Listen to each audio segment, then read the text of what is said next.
자, 할렐루야. 여러분 하나님과 동거하시나요? 우리 안에 또 우리가 그분 안에 우리가 함께 삽니다. 또 그분과 동행하시나요? 그분이 우리와 같이 인생길을 걸어가 주시고 우리 인생을 대신 살아주시고 또 우리도 그분의 인생을 함께 살아가는 것입니다. 또 하나님 아버지와 함께 우리가 동역하시나요? 그분의 일을 우리가 감당하고, 참 말이 안 돼요. 그분 다 하실 수 있는데 그런 기회를 우리한테 주신 겁니다. 또 그분은 우리의 일을 해주시고 이 땅 위에서 이렇게 삼동의 삶이 이루어지면 코로나 같은 게 와도 또 그보다 더 큰 게 온다 할지라도 하나님께서 우리를 완전하게 지키시고 보호해 주실 줄로 믿습니다. 사명자들은 굉장히 활기가 있어요. 자기가 굳이 하나님과 관련되지 않은 이 땅 위에 내가 이런 사명이 있다 하는 사람들을 보면 굉장히 생기가 있습니다. 그 사명이 꺼질 때까지. 그러나 하나님이 우리한테 주시는 사명은 그런 사명과 게임이 안 됩니다. 왜냐하면 하나님이 교회에 성도에게 주신 사명은 하나님께 큰 영광을 돌려드리게 되고 뿐만 아니라 우리에게 그 자체가 양식이 돼요. 이 사명을 감당하면 얼마나 좋은지 몰라요. 그러니까 이 사명은 하나님께 영광 돌릴 뿐만 아니라 우리한테 생명, 기쁨, 평안, 생명의 양식이 되기 때문에 사명이야말로 하나님이 당신의 백성들에게 주신 큰 축복인 줄로 믿습니다. 세 가지가 있다고 그랬어요. 하나님께 대한 사명, 그리고 우리 믿음의 공동체 안에 있는 사명, 그리고 공동체 밖에 있는 불신자들에 대한 사명, 이렇게 세 가지가 있다고 그랬는데 성도는 사실 이 세 가지 가지고 평생 축복받고 영광 돌리며 살아가는 사람들입니다. 이걸 어떻게 하면 더 잘할까를 늘 고민하며 살아가는 사람들이 성도입니다. 왜냐하면 축복의 원천이 되기 때문에 이 사명을 멀리 할 수가 없어요. 이건 의무하고 달라요. 이거 안 하면 내가 안 되지 이런 게 아니라 이 사명을 감당할 때마다 하나님이 복을 부어주시기 때문에 이 사명은 그야말로 축복의 원천이고 축복의 수단인 줄로 믿습니다. 그래서 이 하나님과 관련된 사명이 뭐라고 그랬죠? 바로 예배입니다. 예배. 오늘 우리가 예배에 대해서 좀 깊이 있게 다뤄볼 건데요. 두 번째, 믿음의 공동체 안에 관련된 사명은 뭡니까? 양육입니다. 양육을 내가 받아야 돼요. 천국 갈 때까지. 누구나 다, 저도 마찬가지고 양육을 끊임없이 받아야 됩니다. 뿐만 아니라 그 양육을 해야 돼요. 그러니까 내가 양육이 필요한 주일학교 학생이 있다든지 구역원이 있다든지 그러면 양육을 해야 되는 겁니다. 그 사명이에요. 세 번째는 불신자들을 위한 사명은 바로 전도입니다. 이 전도를 감당할 때, 예배를 감당할 때, 양육을 감당할 때 하나님께서 우리의 생애를 참으로 복되게 하신다라는 거죠. 그래서 성도는 살면서 항상 이걸 체킹을 해야 돼요. 이게 내가 사명을 잘 감당하고 있는지 아니면 사명 감당을 잘 못하고 있는지를 늘 점검을 하셔야 돼요.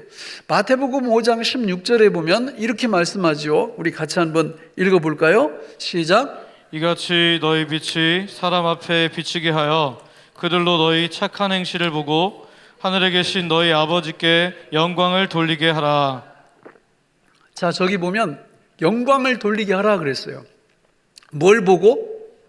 너희의 착한 행실을 보고. 착한 행실이 뭘까요?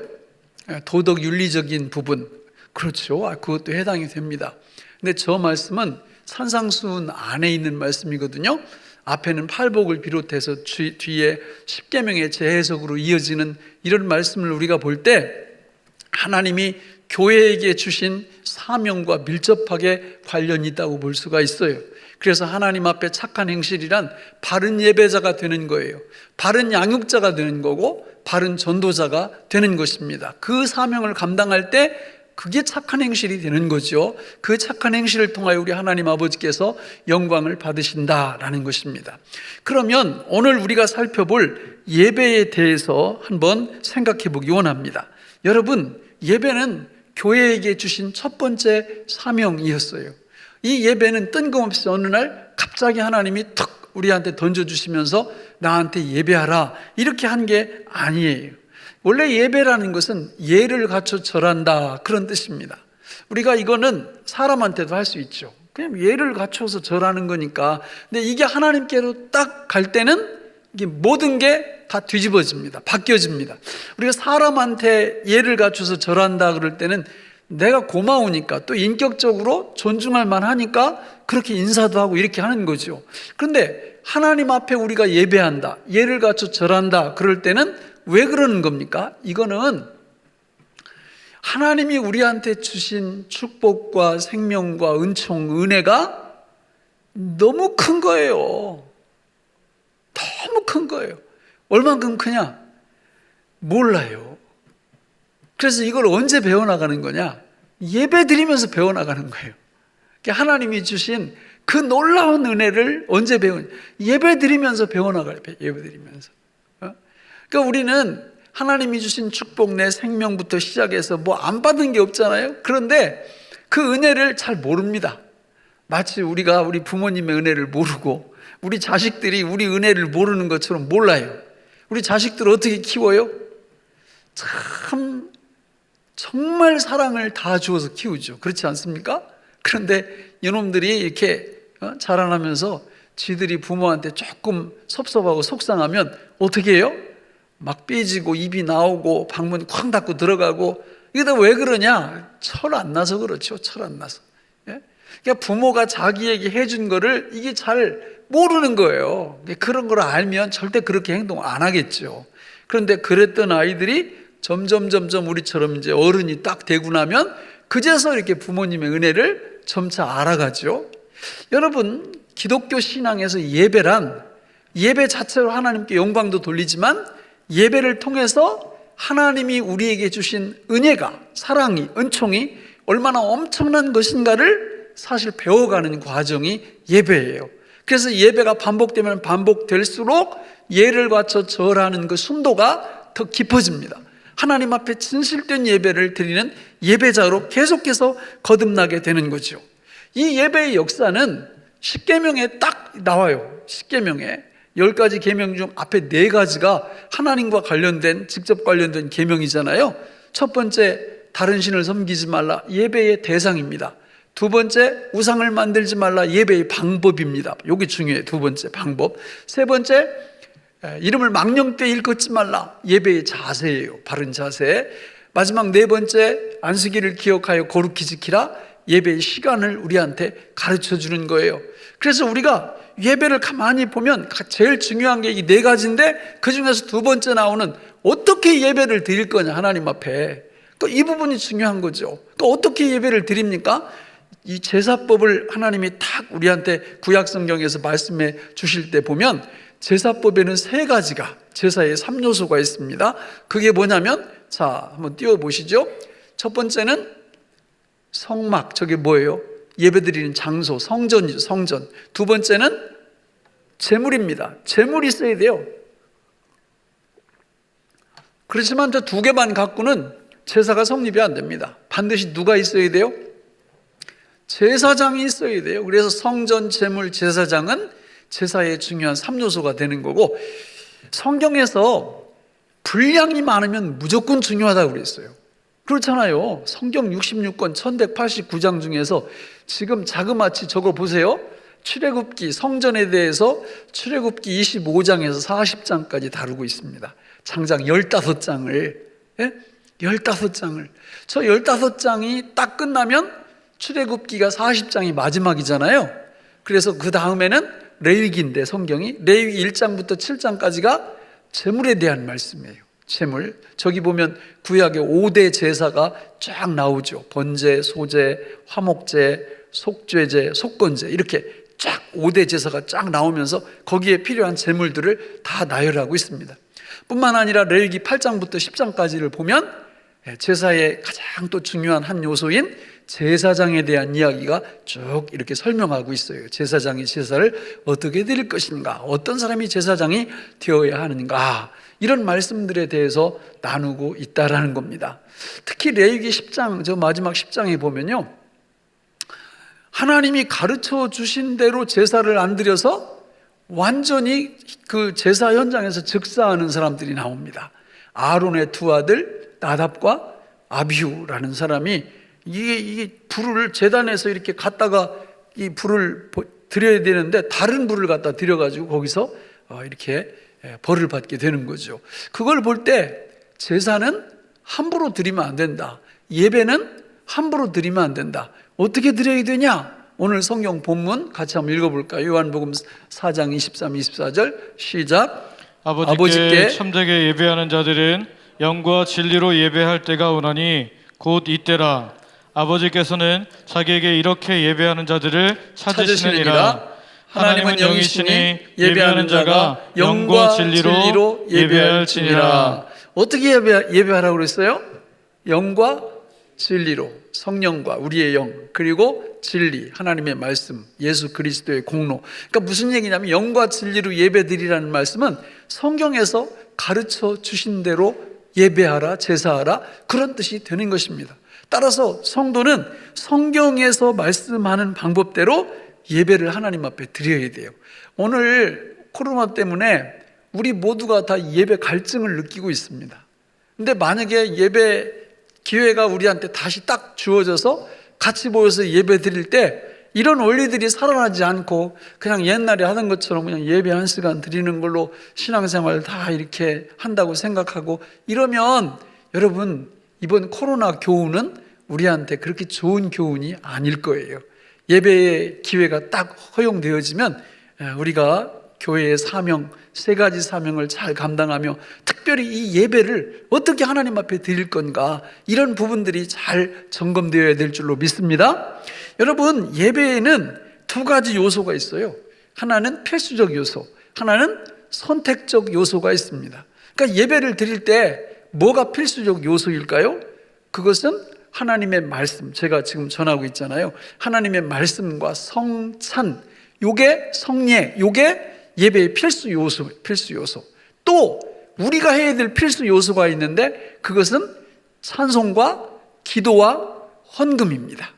요게 우리가 드릴 필수 요소예요. 그래서 한 5가지 정도가 됩니다. 요거는 어느 교단, 어느 교회 이런 거 볼 거 없이 반드시 예배 안에 이 요소가 들어가야 돼요. 이 요소가 안 들어가면 신령과 진정으로 드리는 예배가 안 됩니다. 저도 다 이렇게 예배 드리면서 마음에 부담되는 게 하나가, 이게 성찬식을 1년에 2-3번 우리 교회가 하는데 올해는 지금 그것도 잘 못하는 그런 상황인데, 이게 말이죠, 예배당이 좀 넓으면 우리 교인들 숫자가 우리 예배당 규모에 대해서 너무 많아요 지금. 그래가지고 이걸 성찬식을 할 수 있는 여건이 안 돼.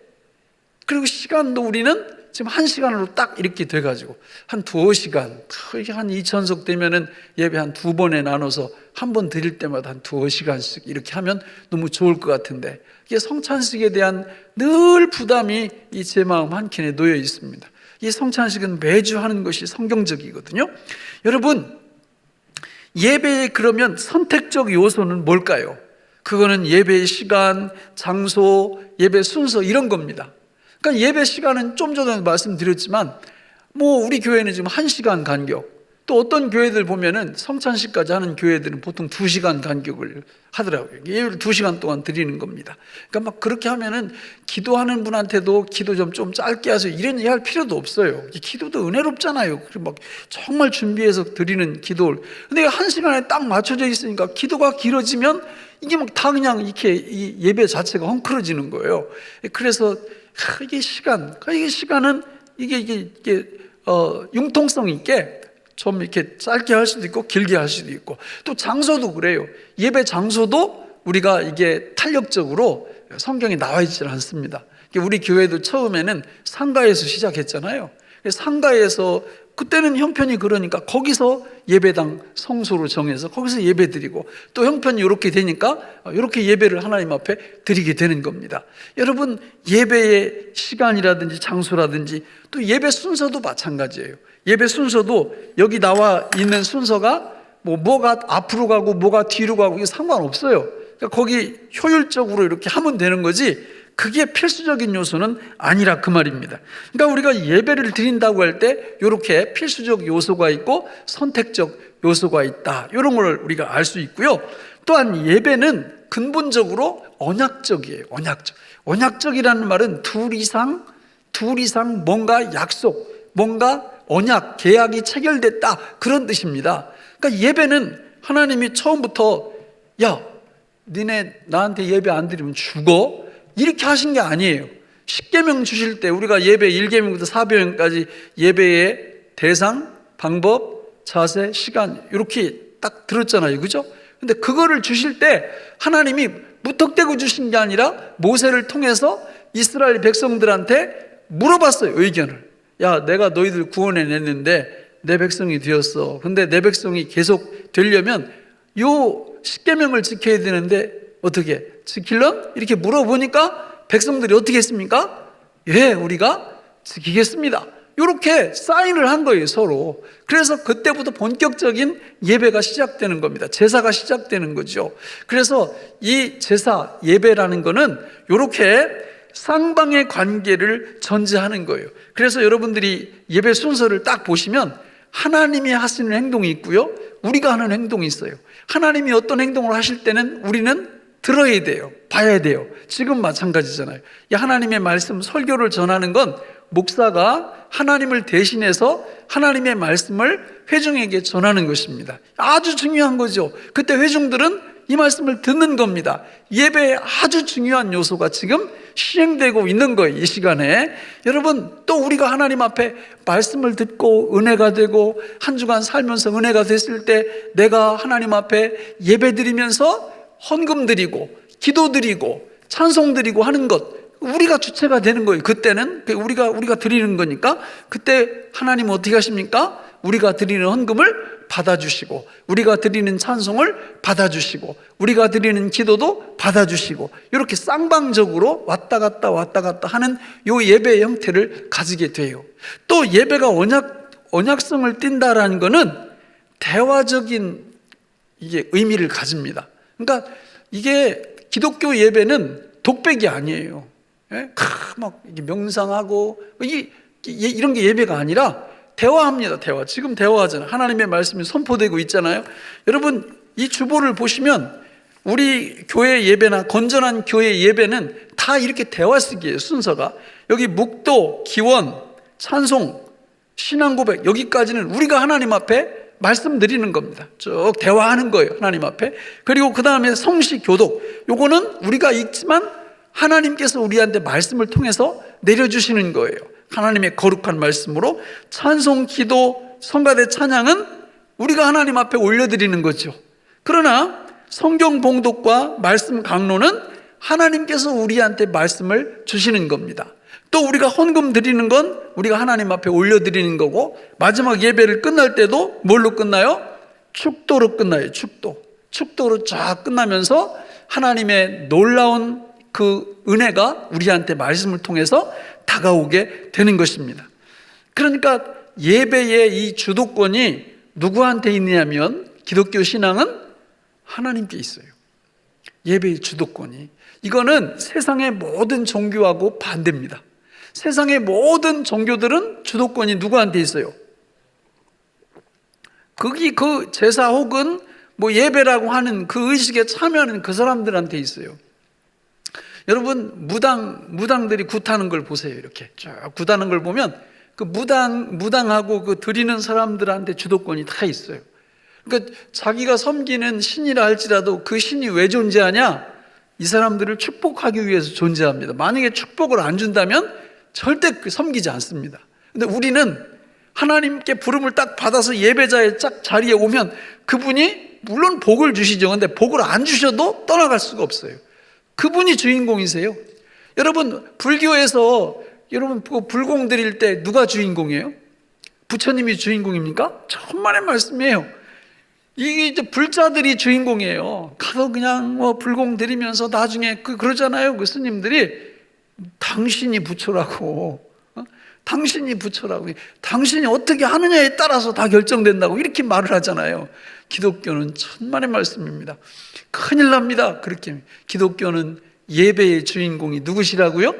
하나님이십니다. 그분이 잔치를 쫙 배설해 놓으시고 잔치를 통해서 우리한테 육적, 영적 축복을 베풀어 주시는 거예요.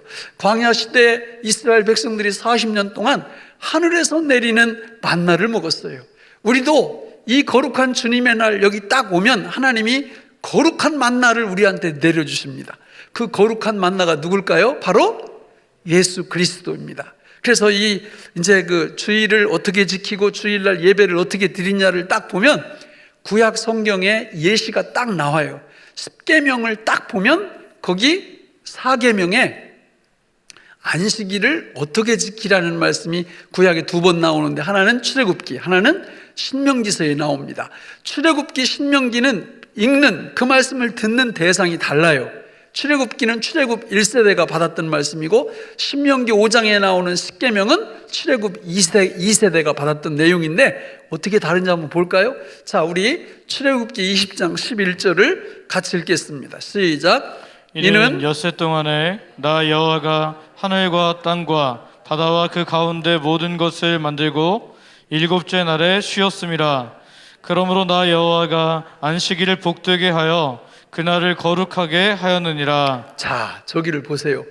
잘 보시면 이는 엿새 동안에 나 여호와가 하늘과 땅과 바다와 그 가운데 모든 것을 만들고 일곱째 날에 쉬었으니까 너희도 뭐해라?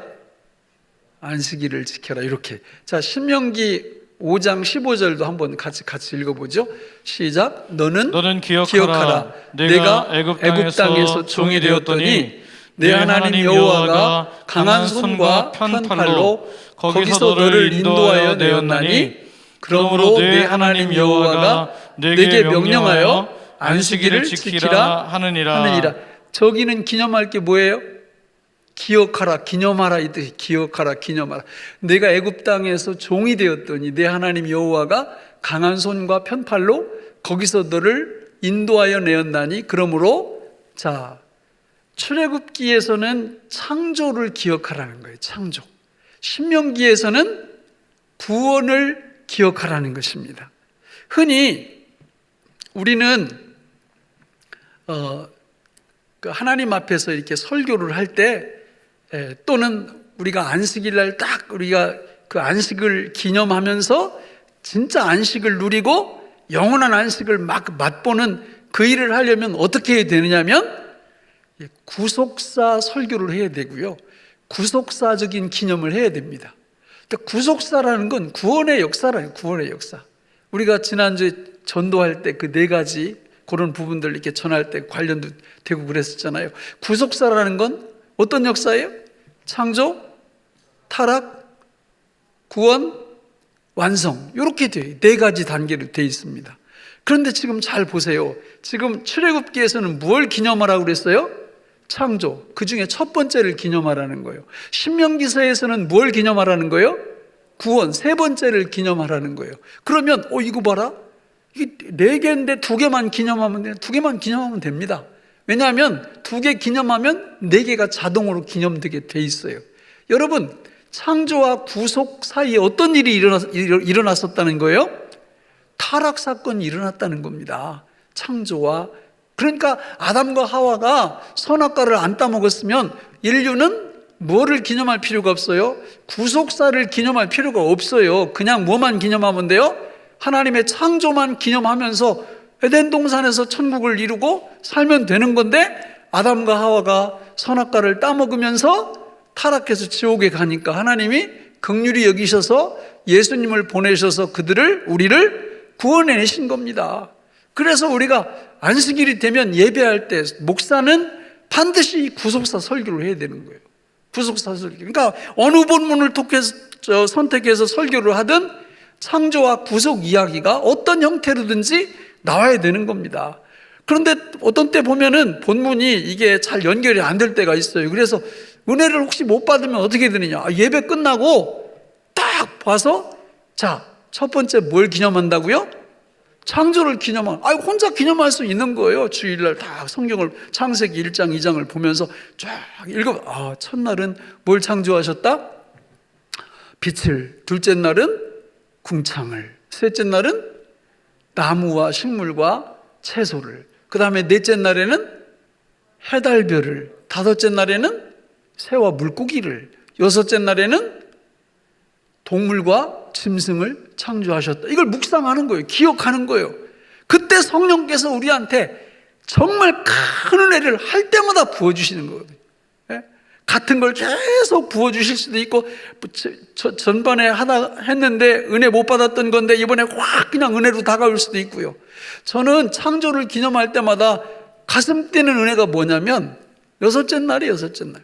하나님이 인간을 창조하실 때는 표현부터가 달라요. 그죠? 다 창조해 놓으시고, 다른 거는 보시기에 좋았더라. 인간을 창조하신 다음에는 보시기에 심히 좋았더라. 그러니까 하나님이 저와 여러분들을 볼 때 어떻게 보신다는 거예요? 심히 좋게 보신다는 거예요. 믿습니까? 그런데 우리는 조금 잘못하고 넘어지고 이러면 심히 얻어맞을까 봐. 이게 성경하고 달라. 그러니까 그걸 묵상하면서 성령께서 은혜를 주시는 거예요. 눈에 넣어도 아프지 않은 우리 아들들 있죠? 딸들 있죠?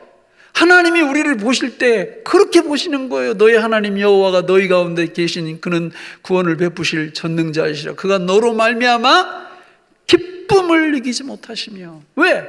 심히 좋은 우리들이거든요. 그뿐만이 아니에요. 그 말씀을 묵상하다 보면, 와, 아담과 하와가 눈을 탁 떠보니까 어때요? 농사 져야 됐죠? 그죠? 농사 안 져요? 농사 져야지. 사과나무도 심고. 그런 거 없는 거예요. 모든 게 갖추어진 거예요. 모든 게. 먹고 입고 쓸 것이 다 갖추어진 거예요. 근데 왜 하나님이 굳이 그거를 이렇게 자꾸 기억하고 기념하라고 그러시는가? 우리한테도 그렇게 해주시겠다는 거예요. 믿음으로 안식일을 거룩하게 지키면, 봐라, 6일째 아담하와 창조했을 때 하나님이 다 준비해 놓으셨잖아. 너도 믿음으로 안식일만 지키면 내가 너의 모든 의식주 입고 쓰고 모든 걸 내가 다 줄 거야. 할렐루야. 그 안식일을 지킬 때 이런 하나님의 약속을 보장받는 거예요. 그러니까 이 안식일이 이걸 못 지키게 하면은 진짜 이걸 어떻게 해야지. 계속 못 지키게 하면. 그렇잖아요.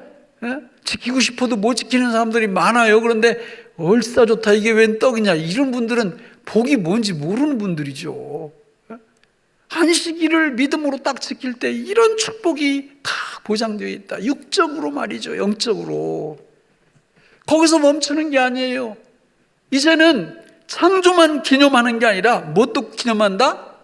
구원도 기념하는 거예요. 여러분, 제 설교나 목사님들의 설교를 들어보세요. 다 창조와 구원과 관련된 설교란 말이에요. 구원이면 뭘 기념해야 될까? 간단합니다. 구원의 주인공이 누구예요? 누굴 통해서 구원이 이루어졌어요? 예수 그리스도. 그러니까 예수 그리스도, 그분 핵심이 뭐냐? 양성. 또 하나의 핵심은 삼중직. 요걸 통해서 구원하셨잖아요. 요걸 통해서 무슨 과정을 거쳐요? 6단계. 예수님의 탄생, 예수님의 생애, 이게 다 우리를 위한 거예요. 예수님의 십자가 죽음, 예수님의 부활, 예수님의 승천, 예수님의 재림까지. 그 6단계 그냥 생애를 쭉 이렇게, 그걸 통해서 양성과 삼중직이 이루어져요. 그러니까 주일날, 이게 제가 오늘은 시간이 없으니까 나중에 기회 되면 창세기 1장, 2장은 창조를 기념할 때 보는 거고, 이 6단계는 성경에서 그 내용을 거기 가서 읽으면 되는 거예요. 그거 한번 해보시라고요. 구원을 그렇게 기념을 해보시라고. 무슨 일이 벌어지는지. 하나님이 우리에게 주시는 엄청난 은혜가 우리 속에 와요. 우리 속에 와.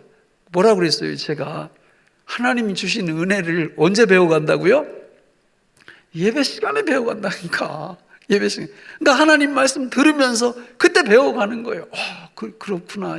이게 그렇구나. 그래서 감사가 깊어지고 찬양이 깊어지고 이렇게 예배가 깊어지고 그러는 거예요. 그 예배를 통해서 우리 하나님이 영광 받으시고, 우리에게는 예배를 통해서 큰 축복이 임해서 삼동의 멋진 삶, 동거 동행 동역하는 이 삶이 그냥 이론이 아니라 막 실체화되는 거죠. 예? 예수 믿는 삶, 이게 예배를 통해 하나님이 주신 사명을 감당하는 삶이 이렇게 행복하구나라는 것을 우리가 알 수 있게 되는 겁니다. 골로새서 2장 3절에 이런 말씀이 나옵니다. 같이 읽어보겠습니다. 그 안에는 지혜와 지식의 모든 보화가 감추어져 있느니라. 그가 누구예요? 예수님이에요. 예수님 안에는 지혜와 지식의 모든 보화가 어떻게 돼 있다고요?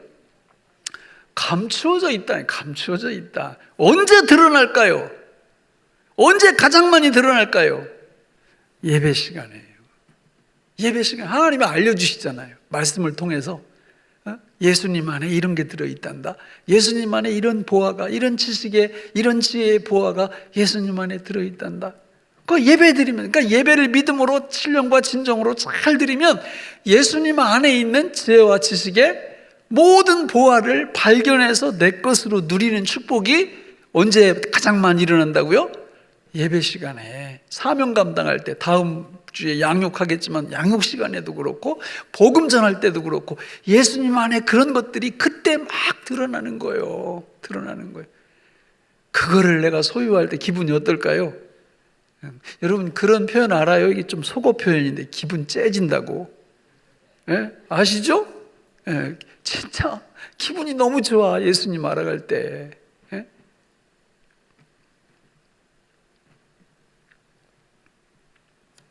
말씀을 맺겠습니다. 여러분 예배의 중요성을 모르는 분이 있다면 예수 믿으셔야 됩니다. 예수님을 믿고 성령으로 거듭나면 예배의 중요성을 알아요. 이게 아기가 이렇게 딱 태어나잖아요. 그러면 엄마가 젖을 만약에 안 물린다면 이 아이가 에이 안 주니까 나도 안 먹어 이럴까요? 아니면 막 엄마를 찾아 헤맬까요? 엄마 찾아 헤맵니다. 그 수정분만 해가지고 아이를 배에다 올려놨는데 그 영상이 있더라고요. 애가 가만히 놔뒀는데 엄마 전무덤으로 이렇게 올라와요. 찾아온다고. 왜? 알아요. 그걸 본능적으로 알아. 예수님을 믿고 성령으로 거듭나면 예배에 대한 사모함이 본능적으로 생겨요. 그러니까 아이고 뭐 예배 그거 뭐 그냥 드려도 되고 바쁘면 안 드려도 되고 이런 분이 계시면 꼭 예수님을 믿으시기 바랍니다. 그분을 왕으로, 그분을 제사장으로, 그분을 선지자로 영접을 하셔서 성령으로 거듭나게 되면 그때부터 사명이 축복으로 주어져요. 예배의 사명이. 그래서 예배를 통해서 그분을 더 깊이 알아가고 예수님을 더 깊이 알아가면서 우리가 그야말로 주일에는 완전히 그냥 축제가 되는 이런 역사가 우리 모두에게 일어나야 됩니다. 그래서 세월이 흘러가면 흘러갈수록 우리가 이 안식에 영원한 안식을 미리 맛보면서 이 땅 위에서 그냥 죽지 못해 사는 삶이 아니라 그냥 팔팔하게 담대하게 생생하게 이 땅에서 나그네 삶을 살아가시는 우리 모두가 되시기를 예수님의 이름으로 축원합니다. 기도하겠습니다. 하나님 아버지, 오늘 우리에게 주신 이 말씀이 생명의 양식이 되게 하여 주옵소서. 예수님 이름으로 기도하옵나이다. 아멘.